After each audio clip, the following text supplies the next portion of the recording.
What's up guys, welcome back to another episode of Grip Works. Welcome to part 2 of what I'm calling the B series Frankenstein build. I'm going to explain why I'm calling it a Frankenstein transmission in a little while, but first I want to catch you guys up on what we did in part 1. This is the LS transmission that I put in my white EK Civic Coupe. It's my track car that you guys have seen in previous episodes. Up until recently, well not very recently, but up until recent videos, the car was a D series motor. I basically built everything else in the car except for the motor. I left the motor stock, but I did everything else. And at my last track day at Button Willow, the car felt amazing, but the only thing it lacked was power, mainly torque. And that is just because I would pass people in the corners, but I would get passed in the straights, and it was just this back and forth passing and getting passed and this whole thing. And it was just, the car needed power. And I feel like I have learned the Civic front-wheel drive platform enough to be able to use the little extra power that the B20 will give me. Now,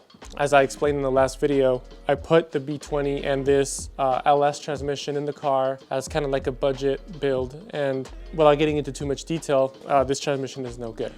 Go ahead and watch part 1 of this series to see why it's no good. It basically boils down to me needing a new case. The gear set seems to be just fine. The differential seems fine.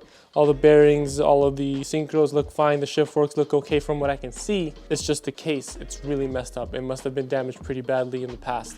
Quite a bit of time has passed since the last video. I have actually looked far and wide and actually found an interesting combination of parts to build this transmission. And it looks like I'm gonna be trying to build this thing myself after all. After going around and asking for quotes from some people here in SoCal to put this thing together for me, it's just a lot of money, you know? So I'm gonna try to build this thing myself. I have no experience in building transmissions whatsoever. From the research that I have done, it doesn't look too difficult, so I'm gonna give it a shot. And I hope that it goes well. I guess I'll find out when it's in the car. But let me show you guys what I got. So after looking around, I actually found another LS case, an empty one. I got this case from a really cool shop in San Bernardino called Honda Pro. Really cool guys down there, and they gave me a really good deal on this case. He was super honest and pointed out some damage here on the outer casing. And when I looked at it, I was like, you know what, it's fine. I should be able to fix it. The holes are just kind of really wallered out here. And this side seems to be just absolutely fine, except for one of the bosses from one of the bolts is broken off, but that's not a big deal. This guy though, I was originally intending on fixing or having it fixed by my friend David, who is a really good fabricator. We've talked about him in the past on these videos. But I just figured, you know what, I'd rather not put him through the hassle of fixing this thing, as in like, you know, adding welding on some material and, you know, retapping and stuff like that. That was too much of a mess, especially because I found another one. I found another one here, and this one's perfect. This one's got the original studs and all of the threads are in perfect condition. Everything is really nice on this one. So between the belt housing section that I got from Honda Pro and this one that I found on good old OfferUp, I can make one good transmission. So I didn't really stop there. I wasn't planning on going any further. I was just planning on, you know, transferring the internals from this messed up case into a good case. But, you know, browsing the class fields, I came across some stuff that I just couldn't pass up. The deal was too good. Let me show you guys what that is. What I have here in my hands, here, actually, I'll start with this one. This is the magic sauce right here. This is an OEM Acura Integra Type R limited slip differential. I, you know, gladly would have gone for like a M Factory LSD, OS Geiken, something like that, but those are astronomically expensive for the budget that I have for this car. So this came up for sale and I literally jumped out of my seat, got in the car, left, and drove about 2 hours to go get this thing, and it is well worth it. Being able to have an LSD in a front-wheel drive platform makes a huge difference on track. It's something that I plan to do regardless in the future, even if it meant pulling the transmission back out of the car to do this. But just the fact that this came up for sale when I was building this thing, it was just perfect. Just to add to how lucky I got with finding all these things at the right time, the ring gear on an LS differential is different from a Integra Type R, and this has the ring gear on it, but I would have had to find a countershaft to match, and that would have been difficult and expensive. But the same night that I found this diff, I found a GSR final drive. So I'm gonna pop this ring gear onto the ITR differential and transfer the LS gear set to this GSR gear set. And that is why I'm calling this a Frankenstein build, because this is an LS transmission, so LS gear set with an Integra Type R diff and a GSR final drive. I don't know what the gear ratios are gonna come out to be, or technically my wheel speeds, but I don't care. It's cool. The GSR final drive is gonna give it a little bit more pep, a little more acceleration, because that is a 4.4 final drive versus a 4.266, I believe, on the LS. And the benefits from an LSD are just, self-explanatory, a lot more traction. I can pull out of corners a lot faster and stuff like that.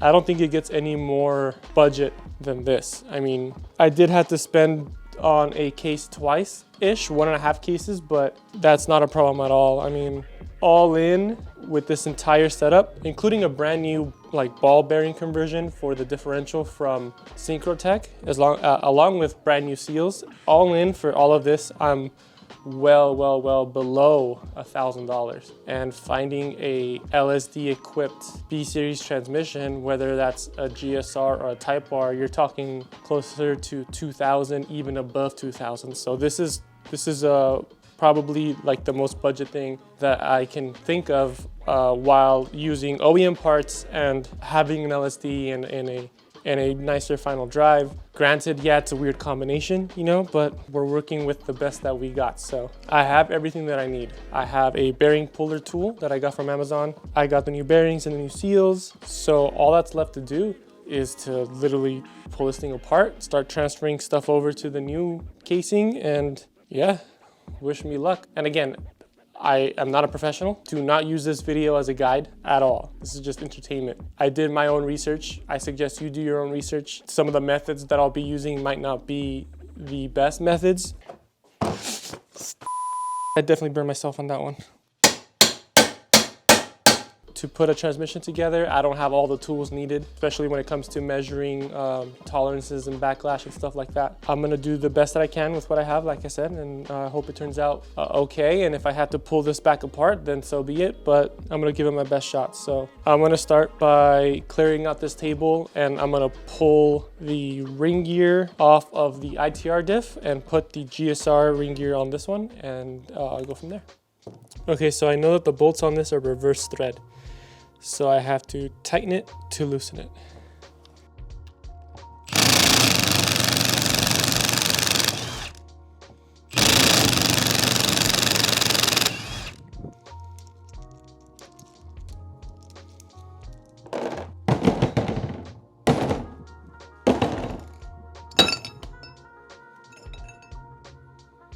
Okay, something's not right here. These threads are messed up. That's really strange. So I removed the ring gear off of this guy, and now I'm actually a little concerned because the bolts have metal on the threads, as if I damaged something on the way out, which is really weird. The threads look perfect in there, but a lot of these bolts have stuff all up on the threads, and that's quite concerning. If they were all stripped, they all went and stripped. One of them is fine. And I did it the correct way. I removed the bolts righty-loosey, which is backwards of what it's supposed to be, but that's what it's supposed to be. Not only that, but as I was looking at everything, I think I got the two ring gears messed up. So now I don't know which ring gear is which. And they look exactly the same. If I lay one on top of the other and line up the gears, the teeth, they're exactly the same. Like everything matches perfectly. Which one's the ITR one now? And which one's the GSR one? I don't know. My main concern is that the differential's okay. This one bolt is probably the cleanest one out of all of them. So I'll chase all the threads on the diff with this, and then I'm gonna have to find a way to clean the threads on all of those.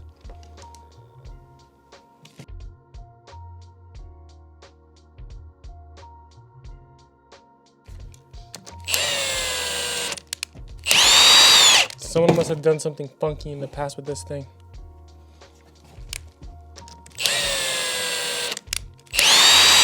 Yeah, it's fine. But these bolts are it. Maybe I can use the bolts off of that LS diff. I'm not even sure if I was recording, but I got the gear set out. And one of the big reasons why I want to do that here is because I have the space to stay organized. So I'm laying out some rags on this table here, and I want to keep everything in the right order. So I think that is key to not messing up this transmission. It's just being organized and staying on top of things. So got the shift forks here. That's the reverse gear thingamabob. The reverse gear itself, the two bolts for this guy. I also have the two ring gears that I can't tell apart yet. I don't remember which one was the ITR one. So I have everything laid down on the table. Let me go ahead and pull that LS differential out and see if I can salvage those bolts. Okay, let's see if this differential just comes right out.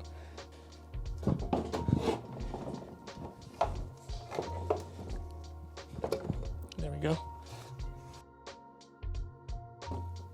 So these bolts came apart a lot easier. That's very weird. So now I can test these bolts on the Type R diff.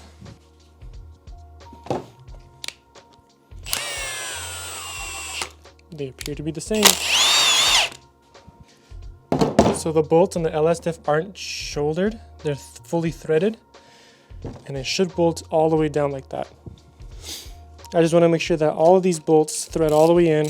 I want to clean up all the threads before I attempt to bolt the ring gear onto this. Yeah, okay. So all of the bolts run all the way down just fine. They feel perfect. So not sure what's going on with the bolts in the other one, the bolts that came out of this diff, but the bolts from the LS differential seem to work perfect on this thing. So I'll go ahead and run these. I'm gonna remove them and set them aside, but I think I'm just gonna keep making progress on this diff here. And what I mean by that is I also need to remove the bearings, and I believe this, I'm not sure if I have to remove the speedo gear. I'm not 100% sure on that one. I believe I do. I mean, it has one. Yeah, I'm not too sure on that, but so I'm gonna go ahead and remove the bolts off of this and set them aside. And then I'm gonna start pulling these tapered bearings off. And I actually got a roller bearing upgrade for this diff from Synchrotech that will be replacing these differential bearings. I actually had to order a special tool for that, but first I'm gonna get these bolts out. So there's a special tool that I will link down below that I got from Amazon that makes removing these bearings pretty simple. So what it does is it has like two separators that go underneath the bearing, and the more you tighten this, the more it'll reach underneath it, and then it's threaded here where there will be two standoffs and then a center one that will act like a puller and will pull the bearing out. So I'm gonna go ahead and get this installed.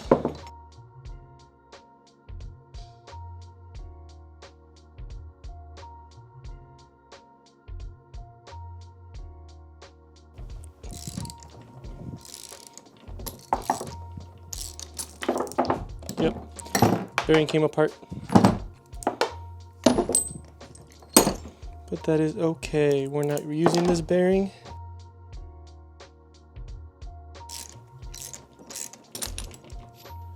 All right, that worked.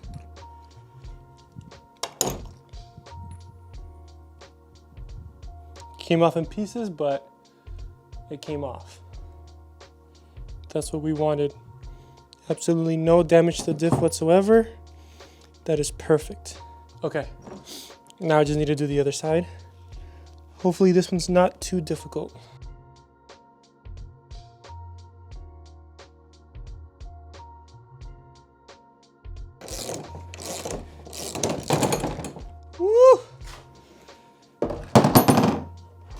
Finally. That was a struggle.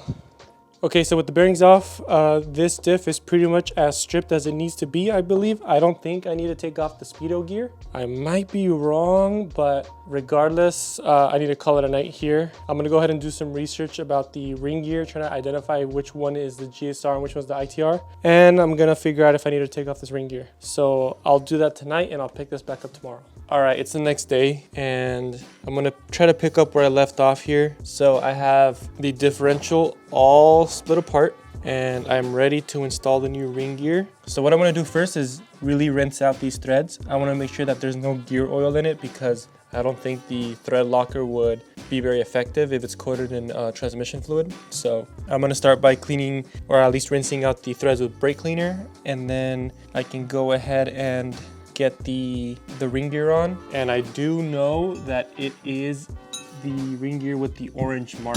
This is the ring gear I need to use. It has the little orange mark after looking at the footage from last night, because I got confused as to which ring gear it was because they look identical. I think they are identical. I think the ring gear on this ITR diff isn't an ITR ring gear. I think it's a GSR one. But just to make sure, because I bought a GSR final drive set, I'm gonna use this ring gear, which is the GSR, which matches the GSR countershaft here. So I'm gonna go ahead and clean up this diff and get ready to put this this ring gear on. Oops, it goes the other way.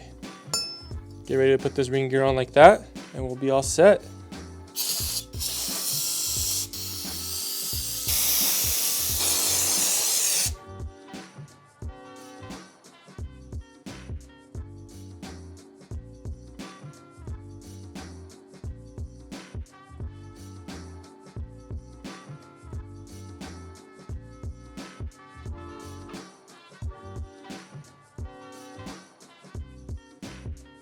As you guys just saw, I tried to torque the differential bolts to spec, which is 75 foot-pounds, but my torque wrench only has a single direction click. So I can only torque to spec in the clockwise direction. It will not torque to spec in the clockwise direction.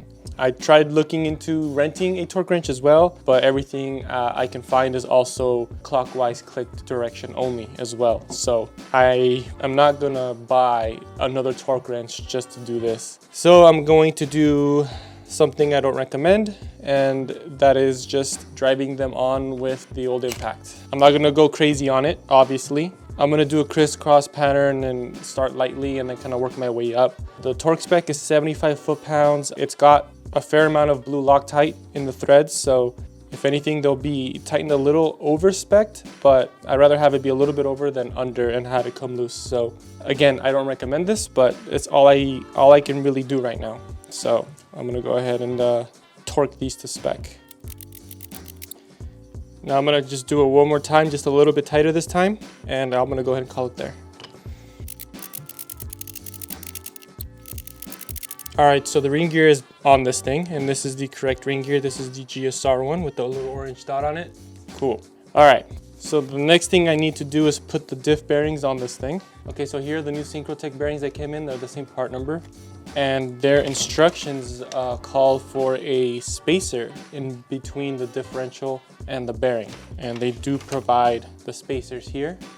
So these go on like that, and then the bearing goes right on top. And since I don't have the press with me here, I'm gonna go ahead and heat up the bearing, the inner race of the bearing, and then it should slide onto the differential very easy. It's not my preferred method of installing a bearing, but it's a pretty well accepted method, so it shouldn't be that big of a deal.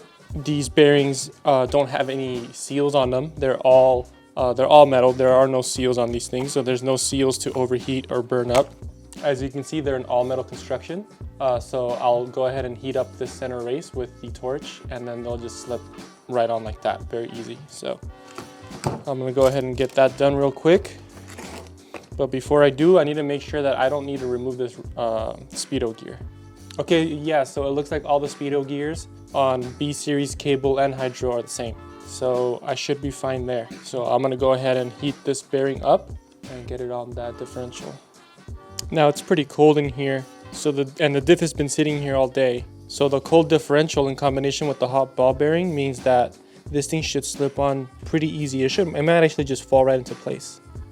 I just gotta get this inner race nice and hot. Make sure I don't catch anything on fire in the process.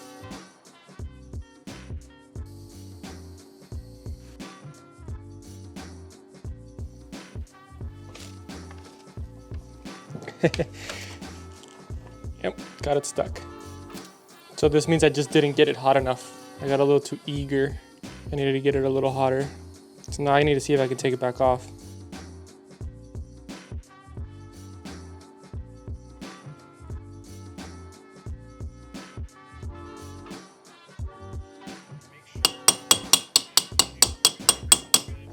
Okay, so as you guys can see, the bearing is on.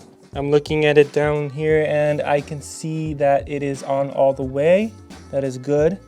And if you guys are worried about the torch creating a lot of heat and maybe damaging the differential, I just got done putting the bearing on and I can touch the diff with my hands. It's like barely warm to the touch. It's barely above room temperature. There isn't a lot of heat transfer from the bearing to the differential itself. So the diff is more than fine. I'm not gonna touch the bearing. The bearing is very hot, but you know, and I never even had to get the bearing that hot. It never really got like red. I'm just warming it up enough for it to slip on. Now, this side I did kind of prematurely put the bearing on the diff and then it got stuck. So I was kind of committed and I had to slowly work it down. You guys did see me tap it with a hammer, but I was barely tapping it down. Just kind of coaxing it, so I would kind of like, you know, inch it down a little bit, heat it up, inch it down, heat it up until I can see that it's all the way down. And I can clearly see that it's resting on the spacer that goes underneath it. So I'm pretty confident that this side came out just fine. Okay, so I'm gonna heat the bearing up a lot better on this side. I don't want it to get stuck again, so I'm gonna go ahead and heat it up. I already got the spacer on the diff here, and then I'll be able to pick it up and just drop it on, at least in theory. But I'm gonna definitely get this thing a lot hotter than the last one. Okay, I've been heating this up for a long time now. I'm gonna go ahead and try it. Here we go.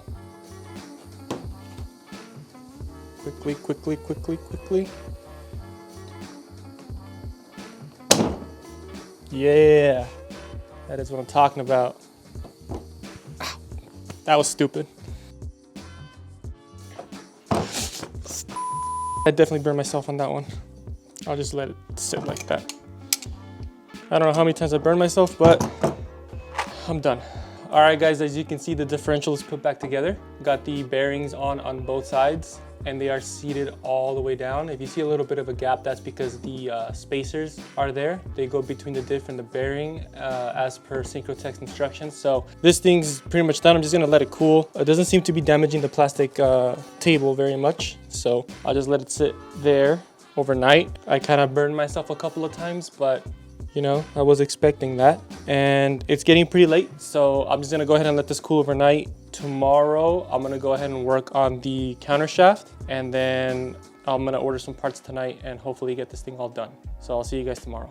All right, guys, so it's been a few days now, and with the differential ready to go, the next thing I need to do is to get the counter shaft ready to go. So this is the LS counter shaft here, and here is the GSR Bear counter shaft. So I simply need to remove all of the gears from here and transfer them over to this counter shaft here. I hope that it's an easy process. I'm gonna find out. From what I can tell, I just need to undo this nut at the top and then just take everything off in order and put it on this one. I need to take my time and make sure I don't screw anything up, but shouldn't be too difficult, I hope. So I'm just literally gonna just transfer everything right over to this one, tighten that nut back up, and then hopefully it's good to go. So I'm gonna go ahead and get started.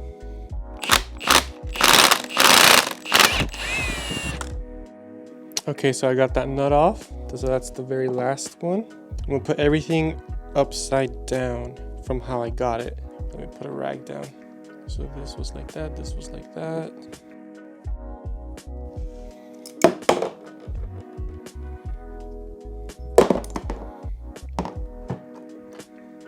Well, that can't be.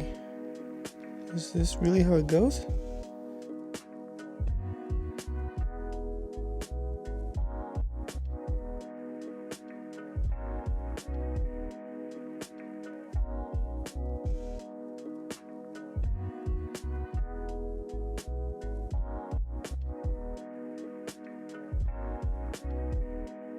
Okay, so I think I have everything set on the counter shaft. The only thing is that this has a little bit of play on this bearing here. I'm not sure why that is or if that's normal. I know that there's like a collar that goes around the bearing that fits loosely, so that must have been how it was before. I didn't really check, but everything seems to line up perfect. So that's that. I'm gonna go ahead and put these down carefully. Now what I need to do is prep the case that these will go into. The case that I got has 2 bad bearings. I think this is the input shaft bearing. I'm not sure which bearing this is here, but this bearing is shot. This bearing seems okay, but the bearings from the original case are in pretty good condition.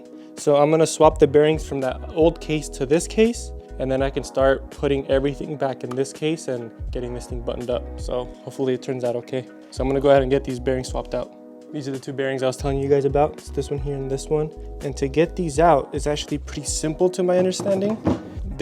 I'll try to do this standing up. There's a plate that holds this one in place. So if I remove this plate, I should be able to pop this one back out by tapping the case from the other side, because you can't access this one from the back. And then this one, I think I literally just tap out from the other side. I think I can just tap that one out with a screwdriver.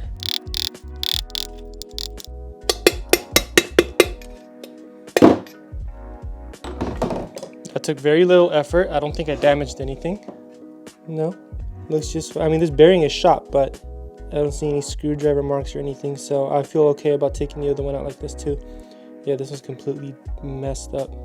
Okay, so that's that bearing out, and now this one, which I need I think a 12 millimeter for.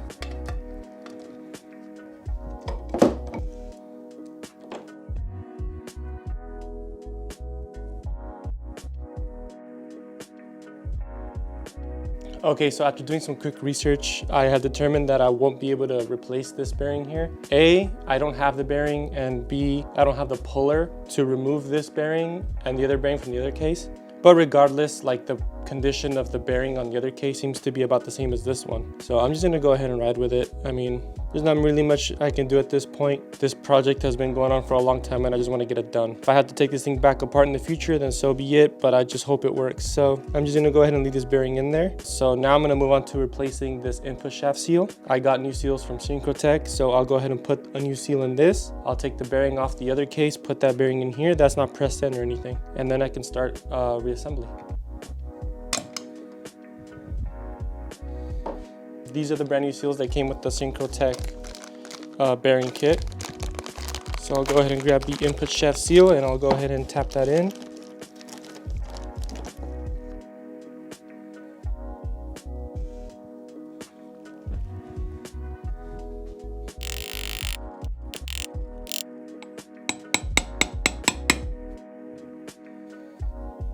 Perfect. All right, I'm gonna go ahead and set this one aside and grab the bearing off that other case. I want to be super gentle with this one since this is the bearing that I'm using.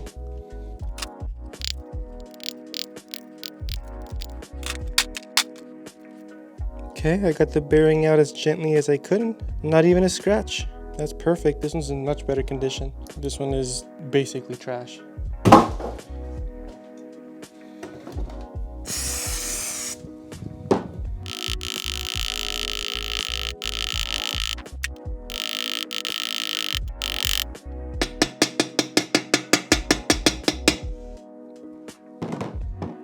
Okay, so new seal, better bearing. I'm gonna go ahead and put this retention plate back on over here since I wasn't able to replace this bearing.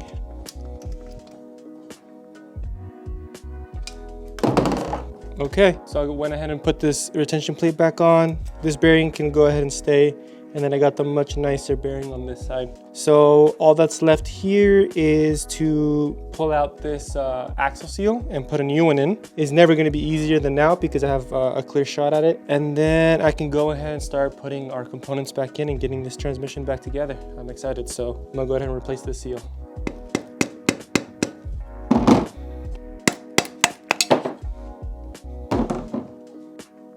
Got a brand new seal here.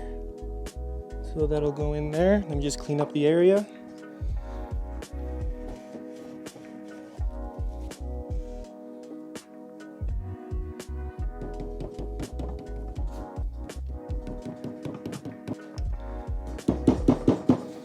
That's pretty much perfect.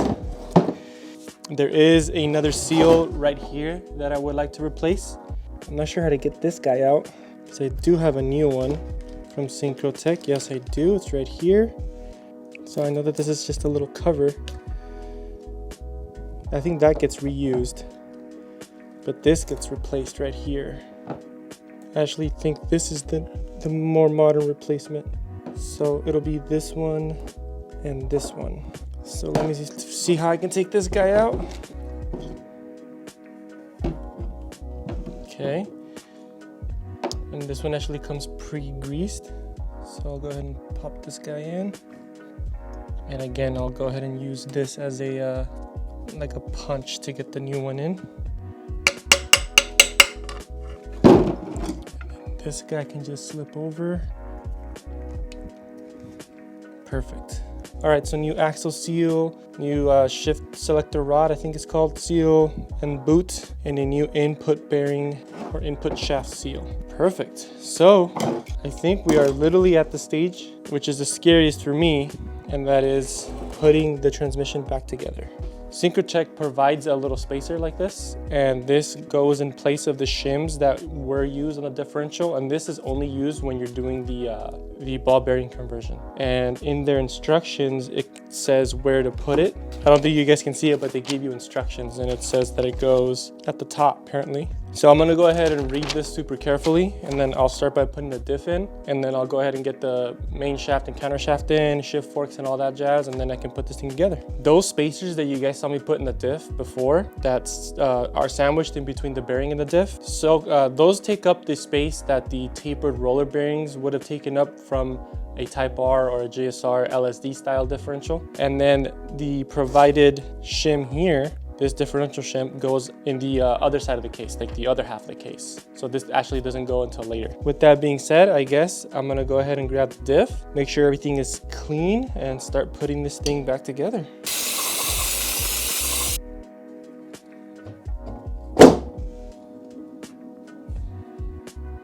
Look at that. Okay, got that. So I guess everything is just reverse order from last time.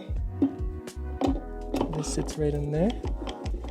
They also state that the included shim that goes in the other side of the housing works about 90% of the time. They basically want 0 to 0.1 millimeters between the bearing and the case, which I'm assuming is this bearing. Basically, from what they told me over the phone, is if I can free spin the differential with my hand, but have it basically not move up and down, have no backlash.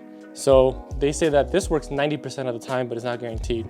I will basically assemble it dry with no Honda bond and then check those tolerances and make sure that everything moves freely, nothing is binding up. And if it fits super loose, then I need to order some more shims. That is basically setting myself up for failure if I don't do that. But if everything checks out, then I'm good to go. I can just keep going. So the one thing I don't remember is this. I know that there were two little washers that go right here. So I need to figure out what orientation these go in. And then I can go ahead and put the main shaft in and we can keep going. Oh, I'm sorry. Okay, so I'm actually supposed to, without any shafts in the case, I'm supposed to put the top case on with a couple of bolts, and then I should be able to spin the diff with my fingers, but it should not move back and forth in the case. So I'm gonna go ahead and get this bearing ready. I'll go ahead and test that first before I get any deeper with the assembly.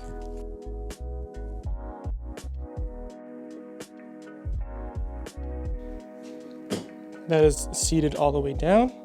I can spin the differential with my fingers, no problem, but let me go ahead and get some, like at least 2 or 3 bolts in this, and then I'll tip it on its side and then see if I can wiggle the differential back and forth. Hopefully I'm one of the 90% that don't need to add any more shims. Hopefully the slack is taken up and I'll be good to go with that. So let me go get a couple of bolts.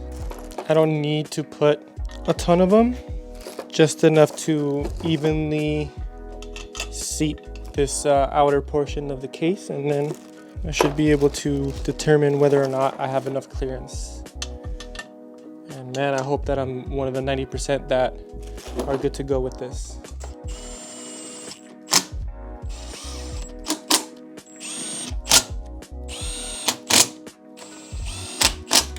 Okay, so with those cinched down, I can definitely move the diff. I can definitely spin it pretty easily with my fingers. Now, moment of truth.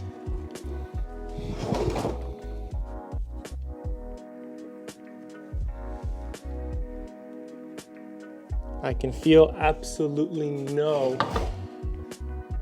backlash. Nothing. And I can easily spin it. Hell yeah. All right, that's good to know. So I can go ahead and move forward. That's a relief. That is so cool to see though, LSD in this thing.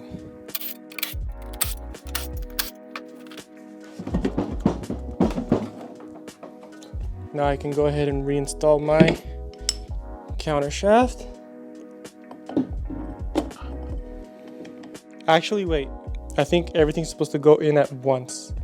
That is right. So the first thing that I should be doing is figuring out the two little shims.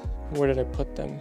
These little guys right here. There's like a conical shim and then a flat shim, and these sit where the main shaft goes. I need to figure out what orientation these go in.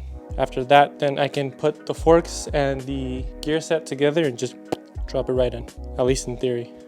Okay, so I found a really nice like build guide on jktuning.com. I'll be sure to link it down below, but it gives you like a step-by-step guide, and they also tell you how these shims go. Most of the videos that I have found, if not all of them, they don't really tell you what the orientation is supposed to be on these shims. They just tell you to be careful with them, and I just want to triple check that nothing has moved, you know, around here. And they actually say right here, the thrust washer's outward curved surface will rest against the bell housing's main shaft bearing. So, if I'm not mistaken, it goes like that. And then this guy will just go on like that. And then I can put my main shaft on. Everything looks clean. I will go ahead and put this on now. Now I have to kind of try to group the main shaft and counter shaft together in a way where I can put it in the case. The forks are going to be up here, and then I'm going to grab all of it and just pop it in like that.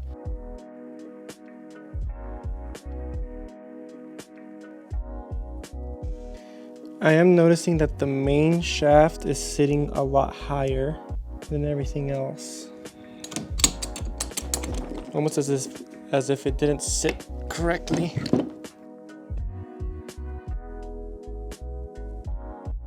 I just find it weird that the main shaft looks like it's sitting up higher than everything else. That doesn't seem right.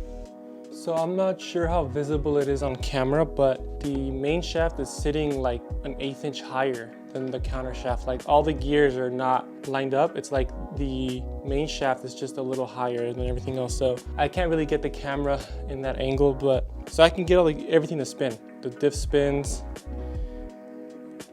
Everything seems happy in that sense, but I don't know why the main shaft is sitting so high.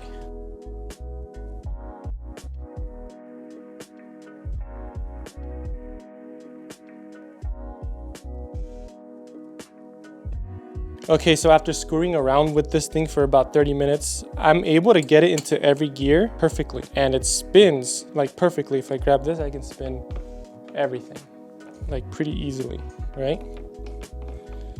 There's nothing's binding, and I can shift the forks up and down perfect. But this main shaft is still sitting, I don't know, about 10 thousandths higher than the counter shaft. That means each gear is a little bit higher up on this side than the other one. I'm not sure if that's normal. Maybe I made a mistake down here with the shims. Maybe I misinterpreted what that guide was saying. So what I'm gonna do is, since it's already getting late, I'm gonna go ahead and call it here for tonight. I'll pick this back up at some point tomorrow, but I'm gonna go ahead and do some more research about these shims. I wanna find like a very concrete answer about these shims, because that is the only thing that could be causing this to be happening. Or maybe it's normal. Maybe it's supposed to be stepped like that. I'm not really sure. At least we got pretty far with this. I just want to figure that out. And then tomorrow I can go ahead and put reverse in, the shift selector, all the little miscellaneous things that need to go in, seals and stuff, and then I can call this thing complete. So yeah, I'm going to go ahead and call it a night here. I'll see you guys tomorrow. All right guys, so it's been about a week since that last clip and I'm getting really close to finishing this transmission up. All I really have left to do is the reverse gear lever arm thing, the shift selector, clean the surface up, and then lay some new Honda Bond sealant on, and then put the case on. The case needs a seal as well, and that's basically it. Like, this thing is good to go. I'm giving it about a 70% chance that it's gonna work out. My hopes aren't too high, but it's better than 50-50. You know, I want to leave myself a good margin of expectation as to, you know, the possibility of something going wrong with this transmission. I'm fully aware that that's a possibility. It's actually kind of likely. I've done extensive research since I started this project. I am by no means an expert, like I've mentioned a bunch of times in this video, but based on videos, articles, thread posts, write-ups, everything that I've seen in the last, month or two doing this, everything looks okay. You know, the spacing between the synchros is still healthy. The synchros themselves are still good. The gears look fine. All the bearings look great. The LSD seems to be in good condition. The shift forks aren't bent. They aren't really worn out all that much. Everything looks fine. But like I said, I'm giving it about a 70-30 shot that this thing is gonna work right out of the box. I have to be aware and prepared to have to take this thing back out again, but hopefully not. So I'm gonna go ahead and start with the reverse gear. I'm gonna get that popped in here along with the little lever arm thing, and just kind of get this thing going. This thing should be done in a few minutes here, and then in the next video it'll be putting it in the car and testing it out. So yeah, I'm gonna go ahead and get that reverse gear in.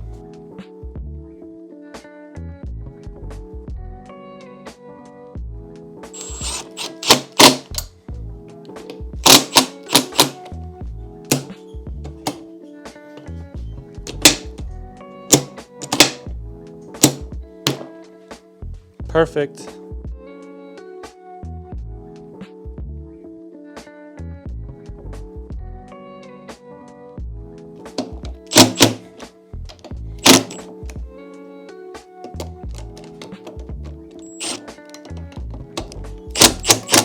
Okay, so I got the shift selector in. I didn't want to go too tight. They're only 10mm bolts and they're going into aluminum, so you don't want to over torque those. Okay, with all of that being said, I have to prep the other side. Okay, I'm just gonna move this out of the way for a sec.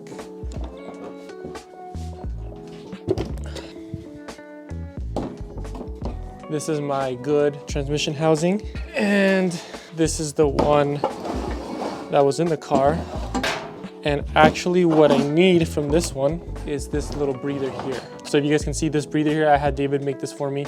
And this is actually to run a breather hose, like an AN hose, from the transmission to my catch can that I haven't installed yet. And I just have it capped off here with an AN cap. I want to keep this, so I'm going to take this off and put it onto the new case. And then the new case needs a new seal here as well. Yeah, that's pretty much all I need to do with this side of the case. And then I can go ahead and assemble this thing once and for all. So I got to see how I'm going to take this guy out.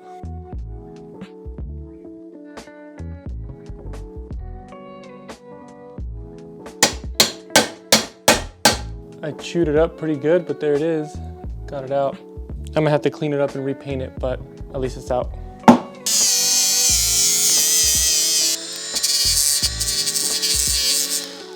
All right, so while the AN vent thing is outside drying, I can go ahead and install my new seal on this guy. And then I can put the case back together.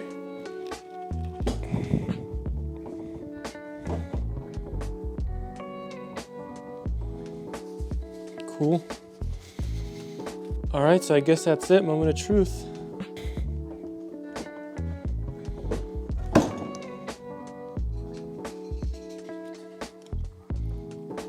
Okay, so I got the mating surface here all cleaned up. I went ahead and removed all silicone and cleaned it up with some Bree cleaner. And now I'm ready to put the second half of the case on. Before I do that, I just want to give it a once over, just kind of look over everything and make sure I'm not missing anything, or make sure that nothing fell into the inside of the case. If that looks all good, then I'm going to go ahead and lay a bead of Honda Bond here, and then go ahead and pop that top part on and get this thing finished up.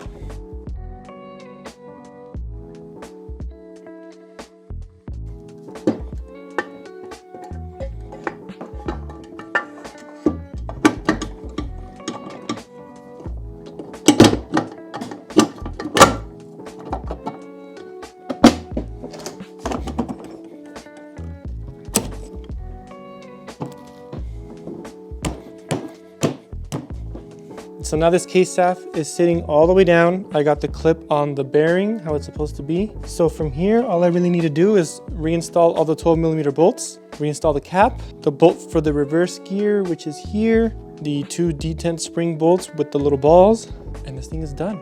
So I'm gonna go ahead and do the 12mm first.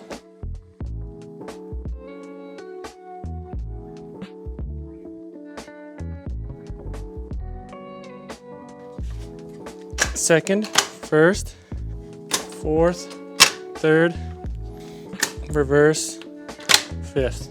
It's a little awkward to do with the screwdriver, but it goes into every gear. So that's promising. All I have left to do is swap over the vehicle speed sensor, the shift fork, and throw bearing, plus the, what was it? Oh, the vent. I gotta take this vent out. So almost done.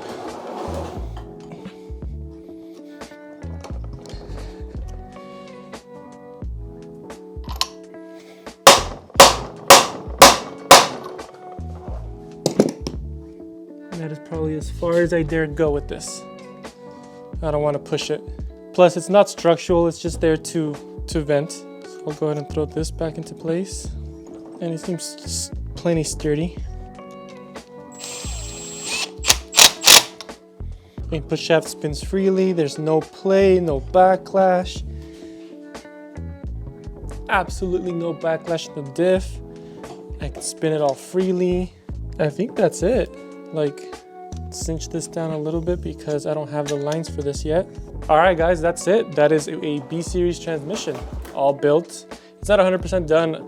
The throw-out bearing and the shift fork are sitting over there on the table. I just don't have any grease for that right now, but I'll be sure to grease that up and put those in, obviously, before I put the transmission back in the car. But that's it. This thing is done. It's a complete B-Series transmission. And just to go over everything, this is an LS gear set, an LS, I think, case, but the case is the same on all B-Series transmissions. So let's just say it's a B-Series case, LS gear set, GSR final drive, Integra Type R, LSD. That is why I'm calling this a Frankenstein transmission build, just because it's a little bit of everything. I'm using Synchrotech seals and Synchrotech ball bearing conversion for the differential. So shout out Synchrotech, shout out Honda Pro for providing the bell housing for this build. Yeah, I'm stoked.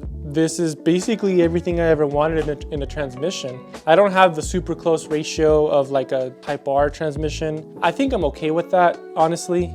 Gear ratios really change from track to track, so in some tracks a close ratio transmission will help, and others it'll hurt. I think this is a good medium because I have the longer gears of the LS, but I have a GSR final drive, which will kind of tighten everything up. So I think that's a good middle ground. The LSD is gonna make the biggest difference. That's what I'm most excited about, is the LSD.